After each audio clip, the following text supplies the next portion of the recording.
Good morning, ladies and gentlemen, and welcome to the show on this 29th of December 2023. Thank you for tuning in. Glad to have you guys here. Let's get right in there. Now, what I wanted to say is there's a little button there. It's a thumbs up button. And there's also a subscription button, and there's the notification icon. Push it right now because, listen, yesterday you guys did great. Uh,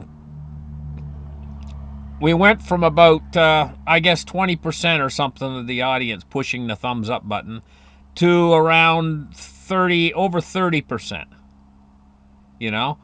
And I know a lot of you guys that you just automatically push it.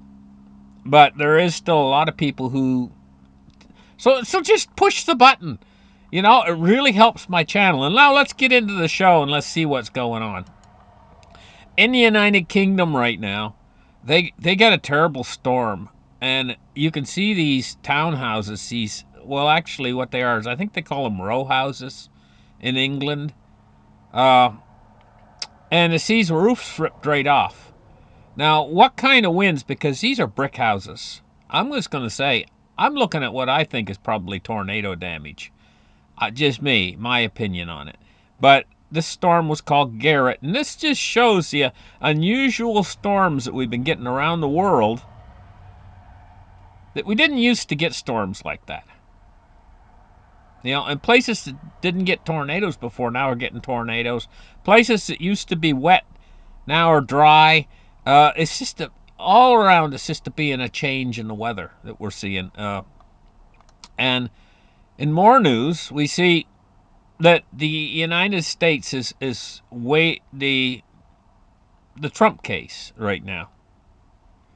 It says the U.S. Supreme Court is being asked to weigh in on the Colorado court ruling that blocked former President Donald Trump from appearing on the 2024 ballot in the state.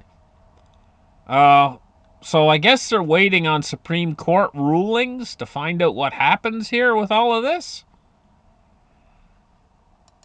Taking a look here in Maine. Maine just barred Trump from the ballot. And it says that the United States Supreme Court is going to weigh the state authority to block the former president. So it's going to go to the Supreme Court. That's where the story lies right now at this point. Now, taking a look at the Houthis in the Red Sea and the maritime blockade. It's almost like a blockade that the Houthis are trying to put in there where they're not going to let ships through. And they've made an operation that they call Prosperity Guardian. Now, I got a question about this. Prosperity for who? We ain't getting the money from that shipping. Now, you remember the other day, I got on there and I said that this was their precious. You know, this shipping is, there's so much money involved in all this. And I guess that's why they called it Operation Prosperity Guardian, because they want to guard their prosperity. This is the rich people. They got an awful lot of influence.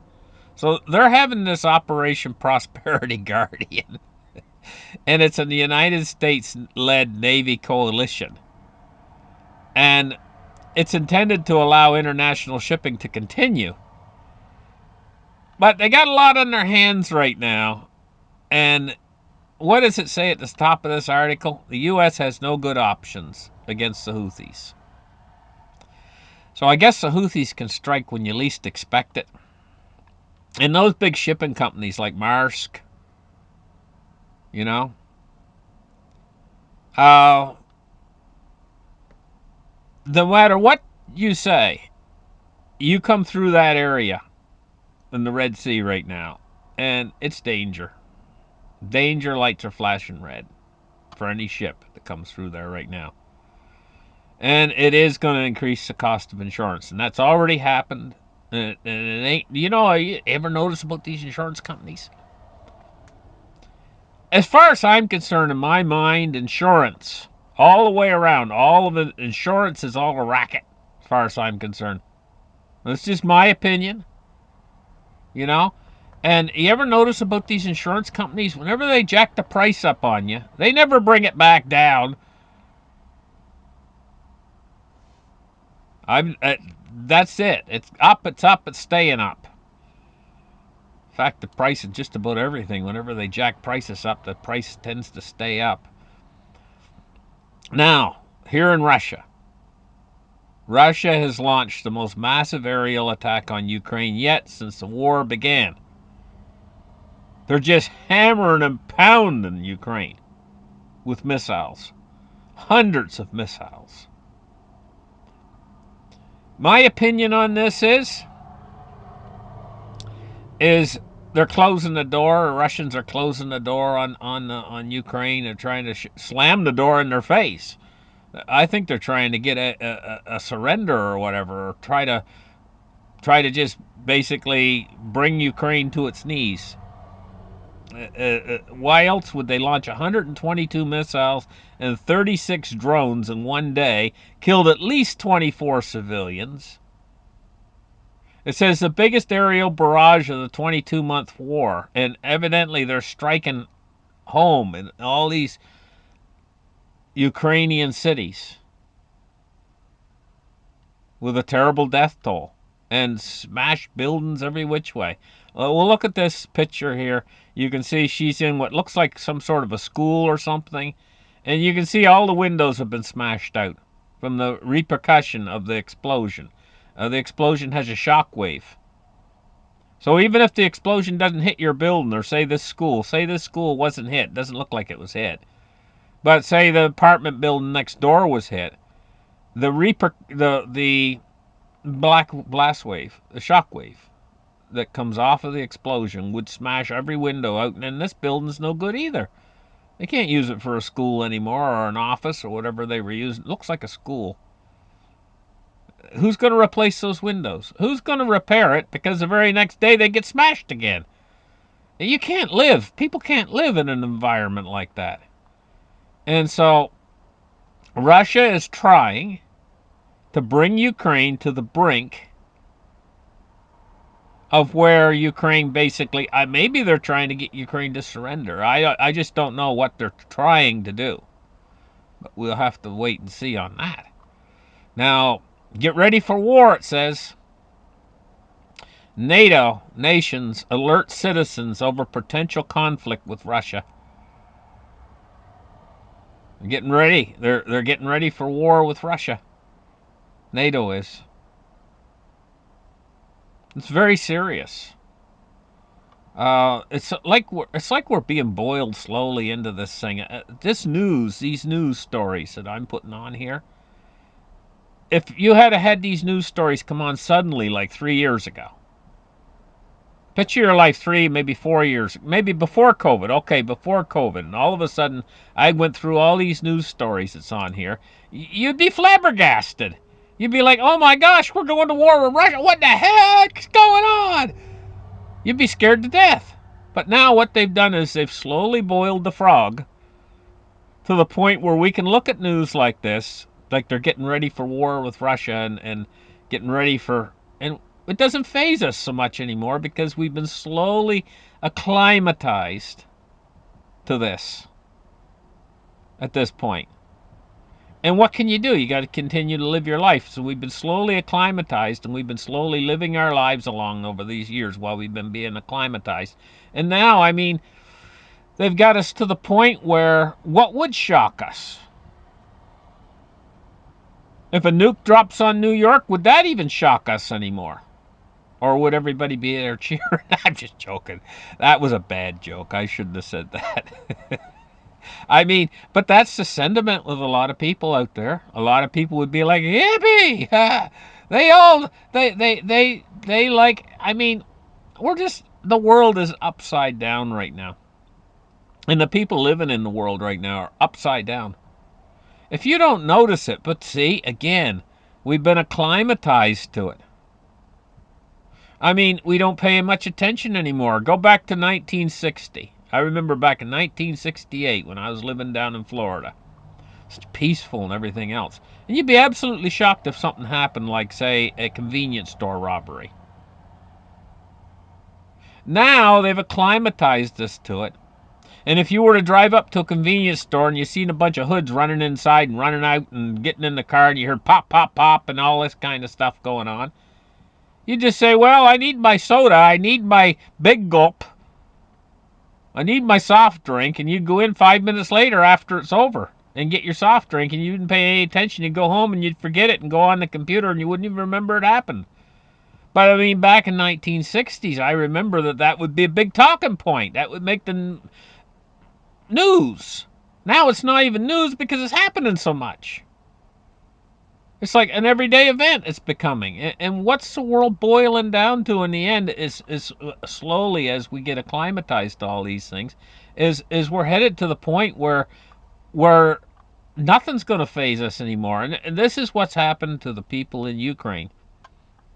You know, going back, looking at Ukraine right here, this is exactly what's happened to them. They've been acclimatized over the last couple of years of war, where they life goes on. You ever heard the old saying, "Life goes on"? And they're right in the middle of it. But I can tell you right now, a whole bunch of bombs go off at nighttime, you know, and they go out the next day and assess whatever's damage, and they just continue on with their continuing on, and don't pay any attention to it. But that's what the way the world's going. It's going to where you don't have any security any longer. So let's move on. Let's take a look here.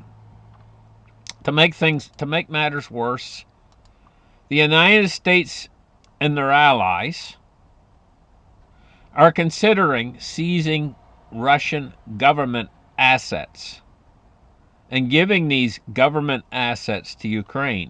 It says the Financial Times reports that the United States and European states and other allies are considering seizing some $300 billion in Russian government assets located in Western nations and giving them to Ukraine to fund its defense against the Russian war of aggression. It says the United States has proposed that working groups from the G7 explore ways to seize the $300 billion in frozen Russian assets and agree on a plan in time for the second anniversary of the Moscow invasion of Ukraine. The U.S. and other allies shouldn't wait till February, it says here. Evidently, they're planning on doing this in February. You know, I'm going to tell you guys what.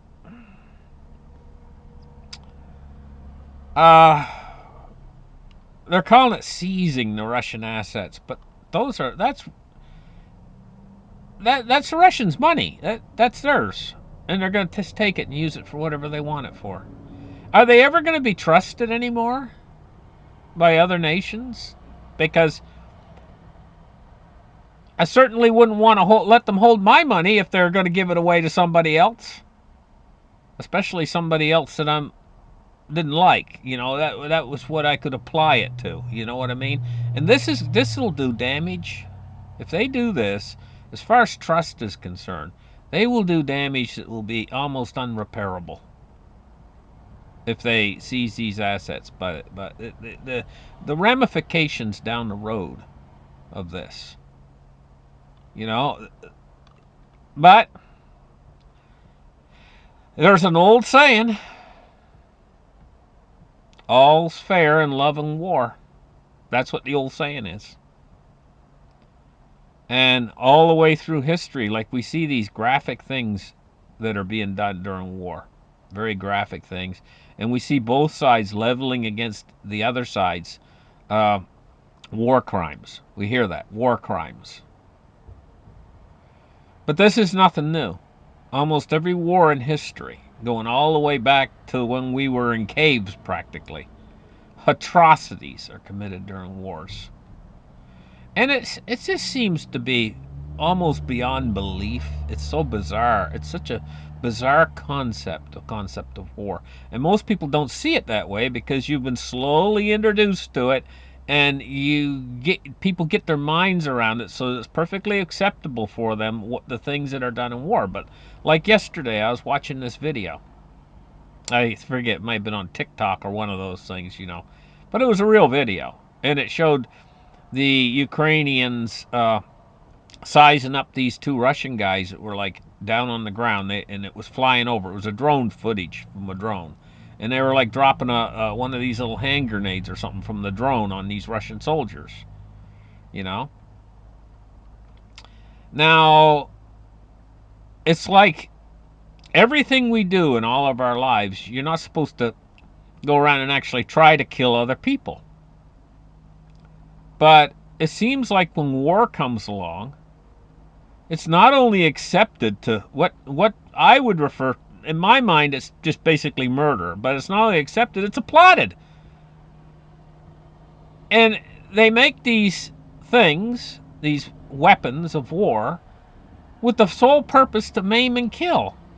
Everything else in our society, everything that revolves around our society, we always try to make things so that they will not hurt anybody. But in war, they're sitting there making ammunition, and their aim is to hurt somebody. It just, the whole thing is like backwards. It's like upside down. And people, they don't see it that way, though, because it's the way you're viewing it. Like, you can look at something. Say you're looking at a tractor across the field over there. You get a different perspective if you go on the other side of the field and look at the tractor from the other point of view. And what I'm trying to do with you guys is to get you to see this from the opposite point of view, where, what is this? I mean, it just doesn't, and oftentimes it's very helpful in your life if you view other things that way too. Like, take a look at money, what you call money. Say you got a guy and he's got a wallet, and he can go into the store, or say it's Subway sandwich shop, and gets himself a sandwich, and he gives the guy, he'll slide across the counter a couple little slips of paper, and now he's allowed to eat his sub. But the other guy, the hobo outside, the destitute person, the homeless person outside the Subway, he's hungry, but he can't because he hasn't got those little slips of paper. You see, if you start to think of things in these, but this is really logic, and it's good. It's a good exercise to practice, to actually start analyzing these things in our society that we normally accept, and we normally don't give them a second thought.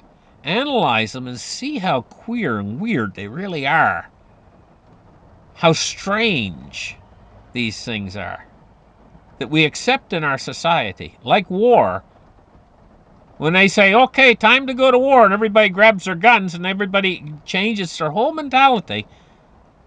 Now it's acceptable to go out and do terrible damage to your fellow man. But normal times it's not acceptable. But it's like a light switch being turned on and off, and it's just weird. Maybe I'm droning on too long about this, but I think it's a good exercise for people to do. It's an exercise in applied logic to analyze things in your environment, things that you normally accept and everybody else accepts. Analyze them and say, hey, what's up with this? It's a good exercise, I think. Anyway, moving on. Taking a look here at, this is terrible. This is terrible. Really.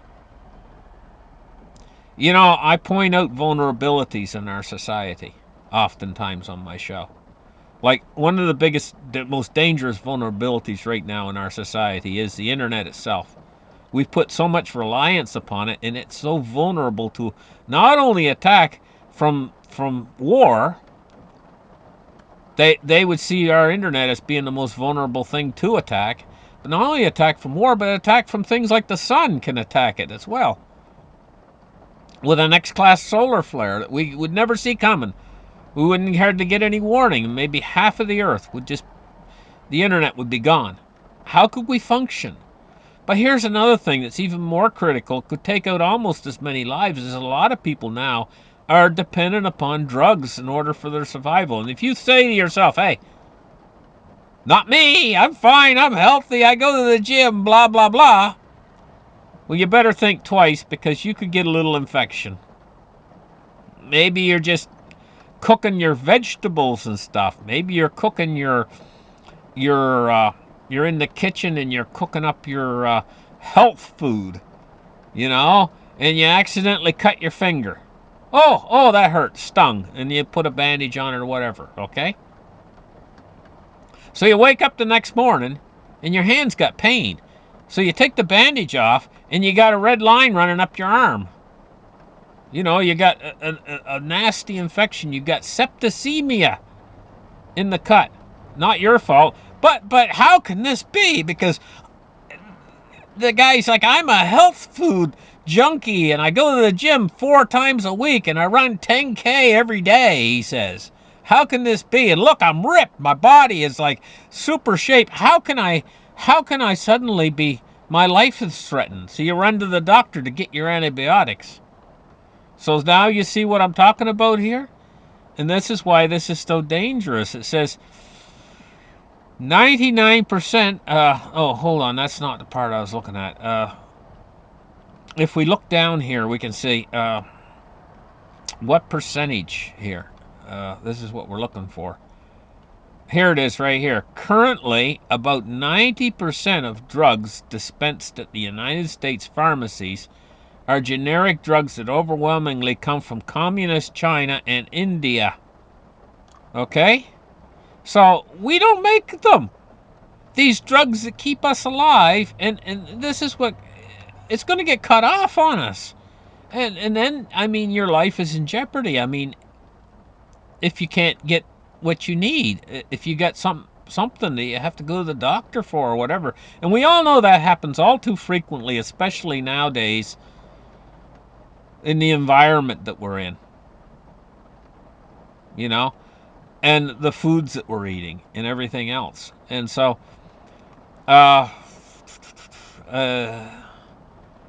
so the pharmacists out there are not getting the medication that they need. And how can they dispense it if they're not getting the medication? They're reporting shortages right now. And they're critically impactful, here it says. They're being forced to ration medication or delay or even cancel medical treatments.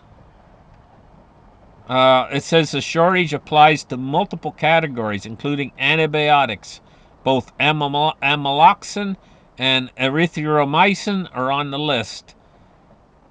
Ketamine, nitroglycerin injections, that's for heart patients.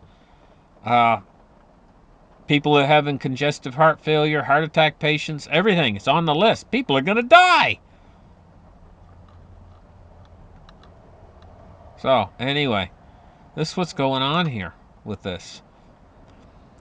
Now, getting into the markets today, what we're looking at is a silver price of $23.89.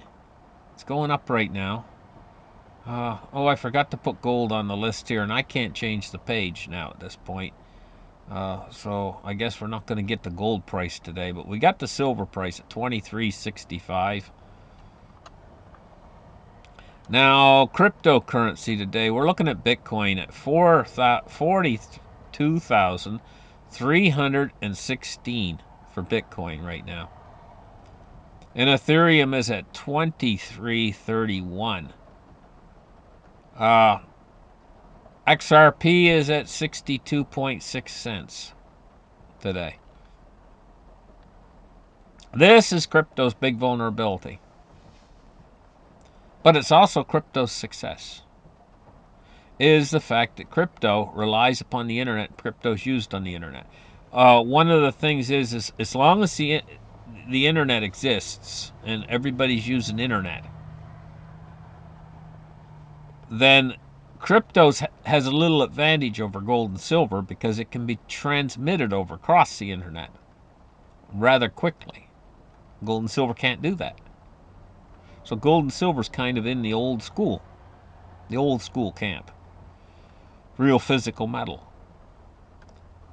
Where gold and silver, they can do things that crypto can't do. You turn off the power supply and you can still pull a gold coin out of your pocket.